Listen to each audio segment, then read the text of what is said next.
इस खबर के प्रायोजक हैं Lohia Nagar Mount Carmel high school, Gyansthali high school और LMC कम्युनिकेशन।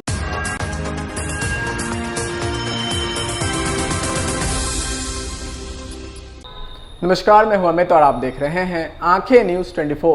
आइए डालते हैं आज के महत्वपूर्ण खबरों पर। फुलवारीशरीफ PFI मामले में एक शख्स की लखनऊ से गिरफ्तारी। बिहार समेत अन्य राज्यों में युवाओं को प्रशिक्षण के नाम पर जिहाद के लिए करता था तैयार। बिहार में भयानक हुआ कोरोना। सुपौल में एक ही स्कूल की 18 बच्चियां संक्रमित।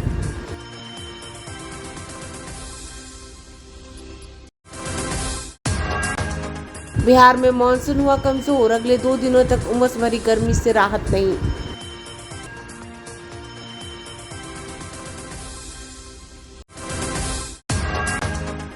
पाँच साल बाद फ्लोटिंग रेस्टोरेंट का मजा उठा पाएंगे पटना वासी।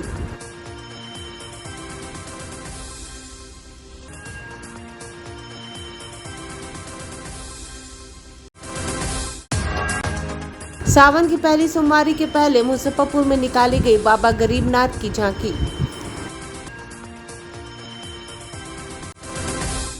अब खबरें विस्तार से।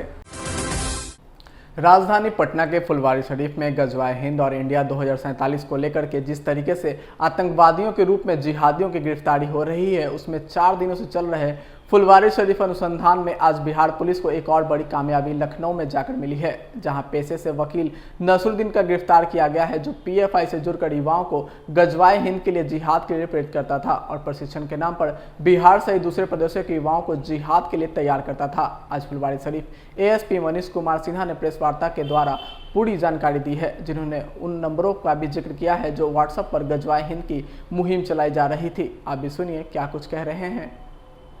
गजवाए हिंद पे जो हम लोगों को गजवाए हिंद करके जो सोशल पोस्ट मिला था, उस पर कल हम लोगों ने FIR किया था और जो एडमिन था उसको हम लोगों ने जेल भेजा था।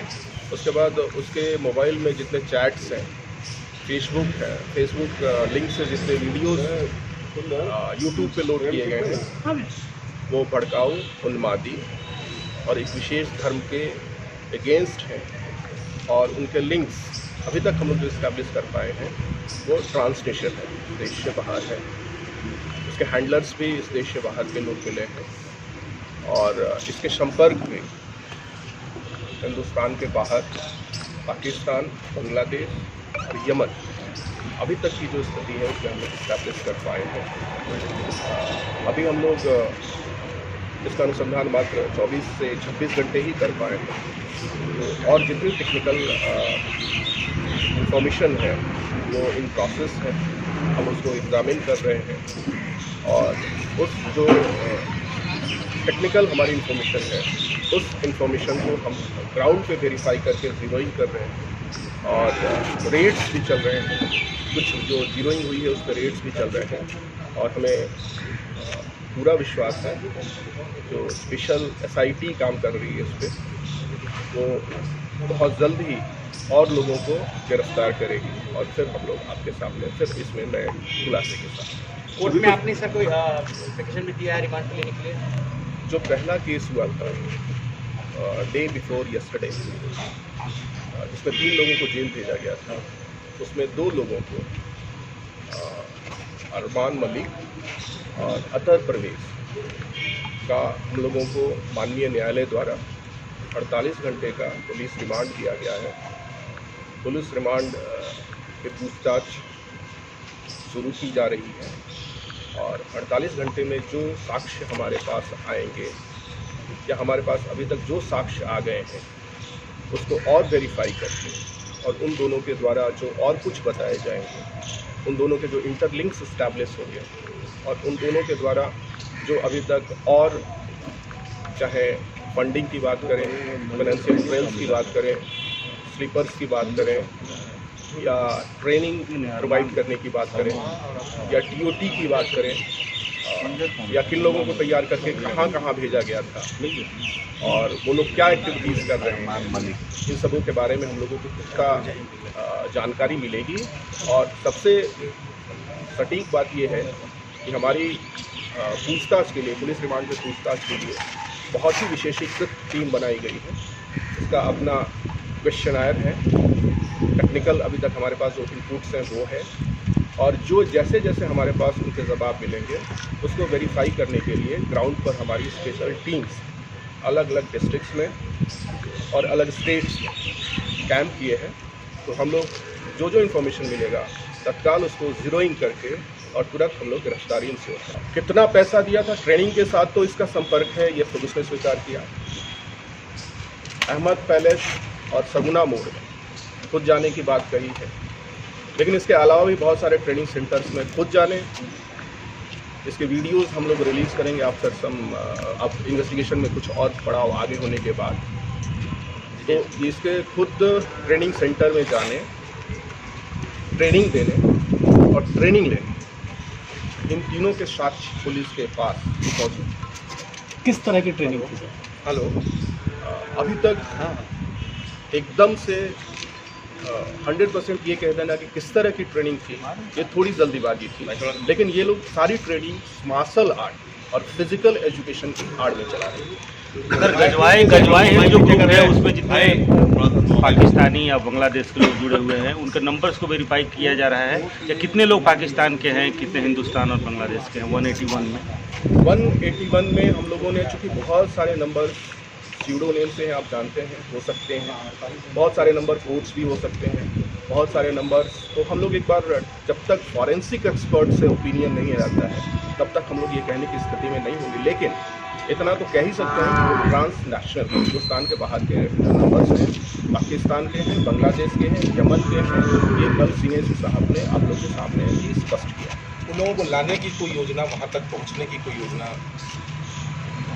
बिहार पुलिस जितनी भी अनुसंधान इकाइयाँ हैं, जितनी भी सिस्टर ऑर्गेनाइजेशंस हैं, उनके साथ मिल करके काम कर रही है, और जहाँ तक हम काम कर पा रहे हैं और वहाँ से आगे दूसरी एजेंसियाँ भी इसमें काम कर रही हैं। अभी लखनऊ पुलिस ने प्रेस रिलीज जारी की है और ये कहा है, प्रेस रिलीज जारी करके लखनऊ पुलिस ने कहा है कि बिहार पुलिस की टीम ने एक नरूद्दीन नाम के एडवोकेट को गिरफ्तार किया है। उन्होंने प्रेस नोट जारी किया है यूपी पुलिस ने।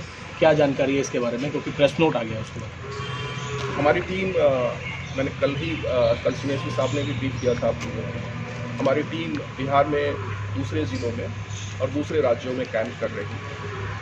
हम लोगों ने आज लखनऊ से नूरुद्दीन जंगी उर्फ एडवोकेट नूरुद्दीन को यूपी ATS की मदद से गिरफ्तार किया है और विधिवत उनको यूपी से बिहार लाने की प्रक्रिया हम कर रहे हैं।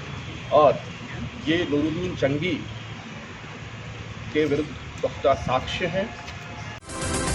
बिहार में कोरोना के मामले लगातार बढ़ रहे हैं। राजधानी पटना में सबसे अधिक मामले मिल रहे हैं, तो वहीं बिहार के सुपौल जिले में कोरोना विस्फोट हुआ है। खबर है कि छातापुर के जूझपुर गांव में चलने वाले कस्तूरबा विद्यालय की 16 बच्ची कोरोना से संक्रमित पाई गई है। इन बच्चियों की जांच तब हुई जब इनमें सर्दी और बुखार के लक्षण पाए गए थे। एक साथ 16 बच्चों में इस तरह की शिकायत के बाद स्कूल प्रबंधक ने इसकी सूचना स्वास्थ्य विभाग को दी थी, जिसके बाद एंटीजन टेस्ट में सभी बच्चियों को कोरोना पॉजिटिव पाया गया है। आज इन बच्चियों के RT-PCR टेस्ट भी कराया जाएगा। इस बाबत चिकित्सक ने बताया कि 16 बच्चों में महज एक बच्चे को तेज बुखार के लक्षण थे और सभी की स्थिति सामान्य बनी हुई है। फिलहाल स्कूल में डॉक्टरों द्वारा उनकी निगरानी की जा रही है। साथ ही विद्यालय को पूरी तरह सैनिटाइज कर दिया गया है। बिहार के भागलपुर जिले के मायागंज अस्पताल में भर्ती कोरोना के 2 संक्रमितों की इलाज के दौरान शनिवार को मौत हो गई। इसके साथ ही 27 जून से लेकर अब तक कोरोना संक्रमितों की मृतकों का संख्या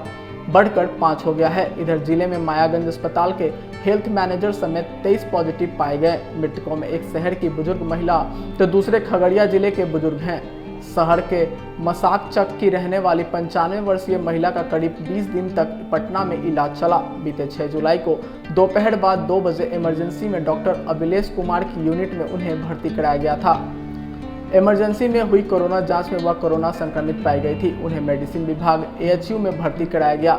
शनिवार की सुबह इलाज के दौरान उनकी मौत हो गई। वहीं खगड़िया जिले के सोनबरसा निवासी 70 साल के बुजुर्ग को 14 जुलाई को इलाज के लिए इमरजेंसी में भर्ती कराया गया है, जहां रैपिड एंटीजन टेस्ट किट में वो कोरोना पॉजिटिव पाए गए थे, जिसके बाद उन्हें डॉक्टर राजकमल चौधरी की यूनिट में भर्ती किया गया था, जहां शनिवार को उनकी मौत हो गई।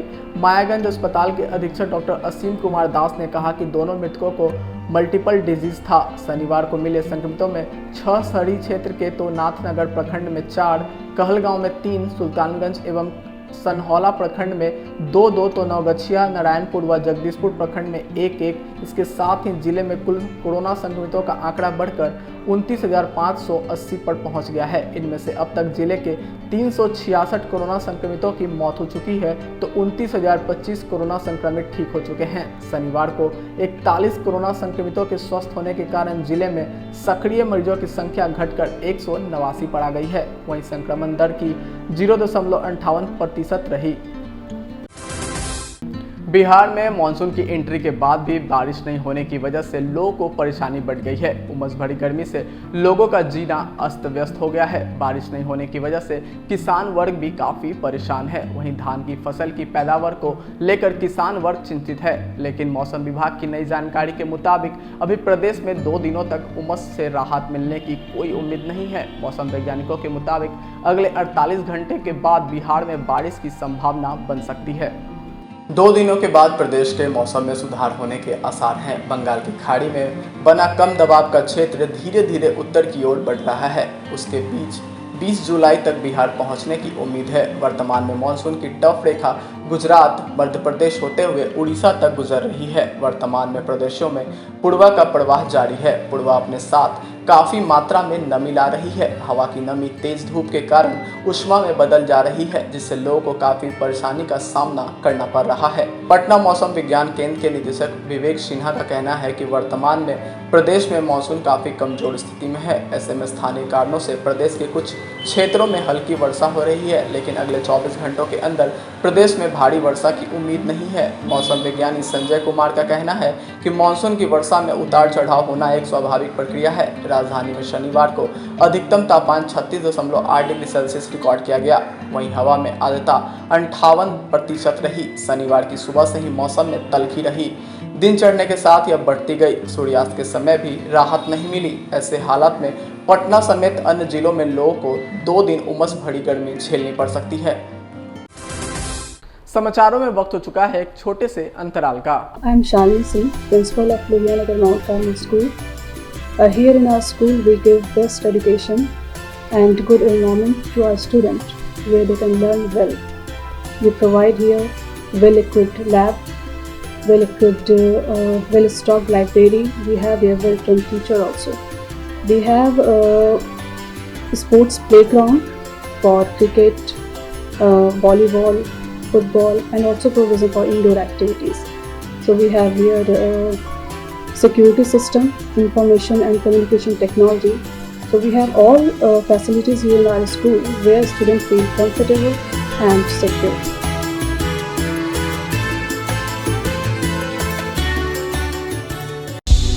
क्या आप पत्रकारिता के क्षेत्र में अपना कैरियर बनाना चाहते हैं?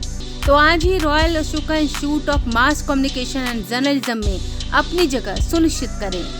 आर्यभट्ट ज्ञान विश्वविद्यालय पटना से मान्यता प्राप्त 100% प्लेसमेंट के साथ royal Ashoka institute of mass communication and journalism नामांकन जारी है। हमारा पता है DS/16 गायत्री मंदिर के समीप, कंकड़ बाग, पटना 8,20,000। आप हमें संपर्क भी कर सकते हैं। हमारा मोबाइल नंबर है 9955456126। ब्रेक के बाद आपका फिर से स्वागत है। नमस्कार, आप देख रहे हैं आंखें न्यूज़ 24। मैं हूं आपके साथ अमित। राजधानी पटना से जुड़े लोगों के लिए एक अच्छी खबर है। पटना स्थित गंगा नदी में 5 साल से लंबे अंतराल के बाद एक बार फिर से फ्लोटिंग रेस्टोरेंट शुरू होने जा रहा है। इस रेस्टोरेंट के दोबारा खुलने से लोग गंगा नदी में क्रूज पार्टी का फिर से मजा ले सकेंगे। फ्लोटिंग रेस्टोरेंट पूर्व में पर्यटकों के आकर्षक का केंद्र रहा है। देखिए हमारी एक विशेष रिपोर्ट।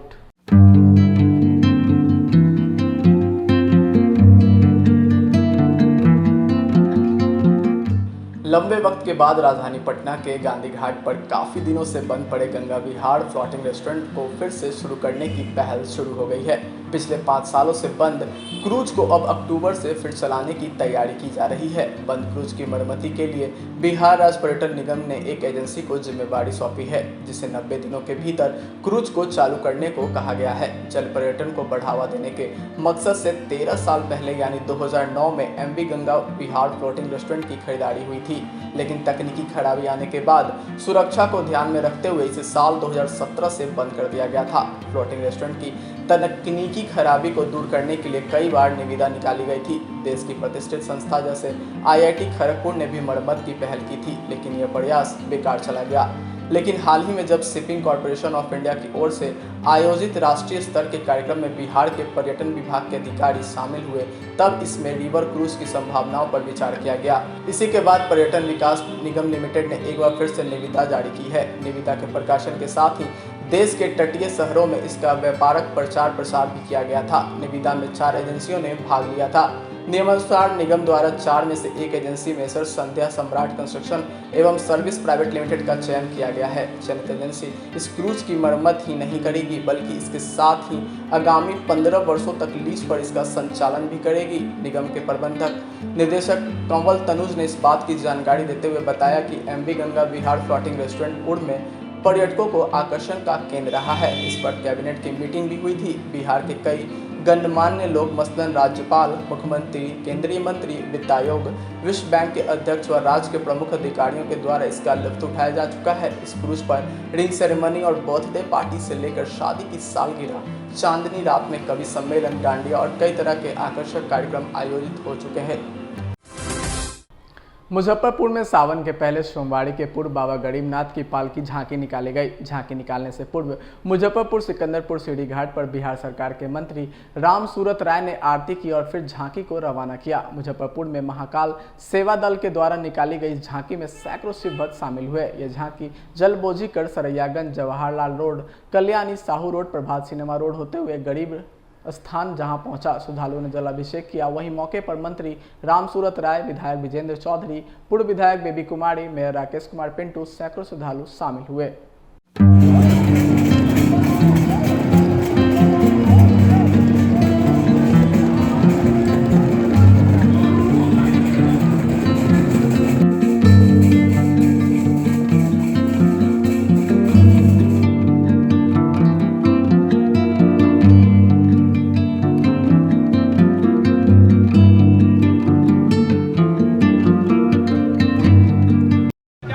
आज बाबा के उज्जैन में जो पालकी शोभा यात्रा निकलता है, उसको देख करके, शोभा यात्रा को देख करके हमारे मन में भी जगह कि इस तरह का मुजफ्फरपुर में भी होना चाहिए।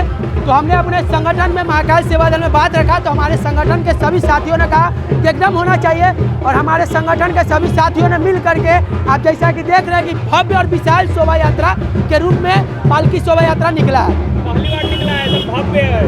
बाबा का यह आशीर्वाद है और बाबा गरीबनाथ के नगरी में बाबा का आशीर्वाद रहेगा तो हम लोग महाकाल सेवा दल के द्वारा हर साल निकालेंगे। आज के लिए बस इतना ही। ताज़ा खबरों के लिए देखते रहें आंखें न्यूज़ 24, नजर हर खबर पर। अगर आपने अभी तक हमारे चैनल को लाइक, सब्सक्राइब, शेयर नहीं किया है तो हमारे चैनल को जल्द से जल्द सब्सक्राइब करें, वीडियोस को लाइक करें और बेल आइकन को दबाना ना भूलें। नमस्कार।